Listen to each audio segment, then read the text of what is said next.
Hello hi నేను మీ శ్రావణి. ఈరోజు నేను మీకు ఒక మంచి రెసిపీని అయితే చూపిస్తున్నాను అన్నమాట. అయితే తిన్నారంటే అసలు ఇంకా ఎప్పుడు ఇదే చేసుకుంటారు, అంత టేస్టీ అయిన రెసిపీ అన్నమాట ఇది. చాలా ఈజీ రెసిపీ, ఎవరైనా చేసుకోవచ్చు, ఎక్కువ మసాలాలు కూడా లేకుండా. అయితే అది మనం ఏ రెసిపీనో ఇప్పుడు చూసుకుందాము. అయితే ఇది ఏమి అవసరం లేదు, మిల్ మేకర్ని తీసుకోవాలన్నమాట. నేను దీని మిల్ మేకర్తో పులుసు చేశాను. ఆ పులుసు మీరు కూడా ట్రై చేయండి, ఎంత బాగుంటుందంటే టేస్ట్ అయితే అసలు అదిరిపోతారు, మటన్ తిన్న ఫీలింగ్ వస్తుందన్నమాట మనకి. ఓకే, ఇప్పుడైతే మనం స్టార్ట్ చేసుకుందాము. నేనైతే ఫస్ట్ మిల్ మేకర్ని గిన్నెలో వేసుకున్నా. ఇప్పుడు ఇందులో మనం వేడి నీళ్ళని పోసుకొని నెక్స్ట్ మనం దానిని కొంచెం మెత్తగైన తర్వాత వాటర్ని పిండుకొని పక్కన గిన్నెలోకి అయితే తీసుకుందాము. చూడండి, వాటర్ అయితే బాగా పిండాలన్నమాట. ఈ పులుసు చాలా బాగుందండి, నిజంగా చెప్తున్నా, మీరైతే ట్రై చేయండి. ఒక 15-20 నిమిషాల్లో ఒక మంచి పులుసునైతే చేసుకుంటారు. ఓకే, ఇవైతే పక్కకు తీసుకుందాము. ఇప్పుడు నెక్స్ట్ నేను గిన్నెలో ఆయిల్ వేసుకుంటున్నా పులుసు కోసము.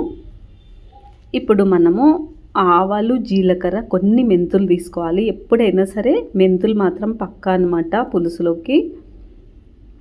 ఓకే, ఇవి వేగిన తర్వాత నేను ఒక 1/2 కేజీ ఉల్లిగడ్డలు ఇట్లా కట్ చేసుకున్నాను అనమాట, పీసులుగా. మీ ఇష్టం, మీరు ఎట్లనన్నా వేసుకోండి. కరివేపాకు. ఓకే, ఇది బాగా మగ్గిన తర్వాత అల్లం వెల్లుల్లి పేస్ట్, పసుపు, ఉప్పు వేసుకున్నా. కొంచెం మాడకూడదు అనమాట, మాడితే మళ్ళీ టేస్ట్ వేరే అవుతుంది. పులుసులోకి ఎప్పుడైనా సరే ఉల్లిగడ్డ ఎక్కువ మాడకూడదు, కొంచెం కలర్లోకి వచ్చినాక వేసేసుకుందాము. నెక్స్ట్ టమాటాలు వేసుకున్నా, ఒక 2 టమాటాలు పెద్దవి కట్ చేసుకున్నాను అనమాట నేను.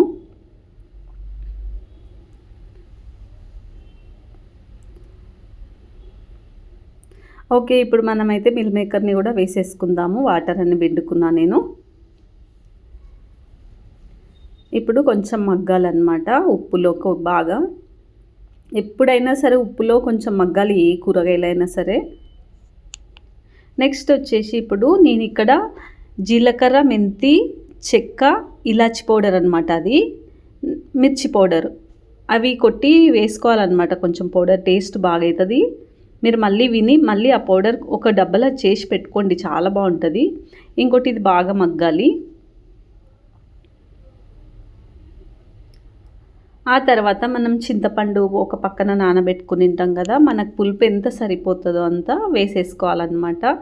వేసుకొని మనము పులుపులో కొంచెం ఉడకనివ్వాలి. ఎప్పుడైనా సరే పులుపు వేసుకొని వాటర్ బుడుగ్గున పోసుకోవద్దు. ఆ పులుపులో ఏం చేయాలంటే మంచి ఇది ఉడకాలన్నమాట, పీసులు దగ్గరికి ఇట్లా.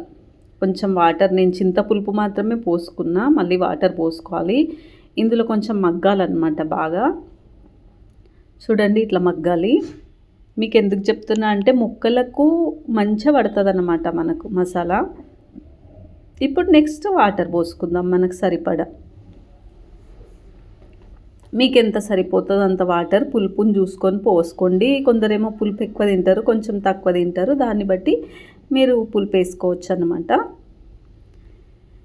ఓకే, ఇప్పుడైతే ఇంకా ఇక్కడ కొంచెం చక్కెర, మళ్ళీ కొంచెం ధనియాల పౌడర్ వేసుకున్నా నేను.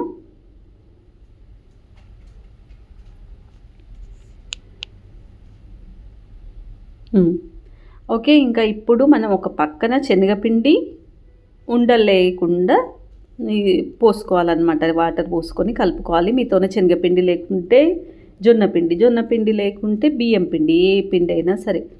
ఏ పిండి లేకుంటే కూడా ఒకవేళ మీరు జార్లో కొంచెం బియ్యం నానబెట్టుకోవాలి, ఒక 15 నిమిషాలు నానబెట్టుకొని అది పిండి చేసుకోవచ్చు మనం వాటర్ పోసుకొని. ఓకే, ఇప్పుడు ఆ పిండిని మనము థిక్గా కలుపుకుందాము, మనకు నచ్చినట్టు. అంటే కొంచెం లిక్విడా థిక్నెస్ అనేది నాకైతే ఇట్లా సరిపోయిందనమాట. చూడండి, ఇప్పుడైతే ఇంకా కొంచెం ఉడకాలి కాబట్టి ఇంకా సరిపోతుంది నాకు. మరీ థిక్ అయిపోతుంది ఆరిన తర్వాత, ఇది మనకు చల్లారిన తర్వాత. అందుకనే కొంచెం చూసుకొనే పోసుకోవాలన్నమాట. ఓకే, ఇక్కడ చూడండి రెడీ అయిపోయింది. కొత్తిమీర చల్లుకుంటున్నా.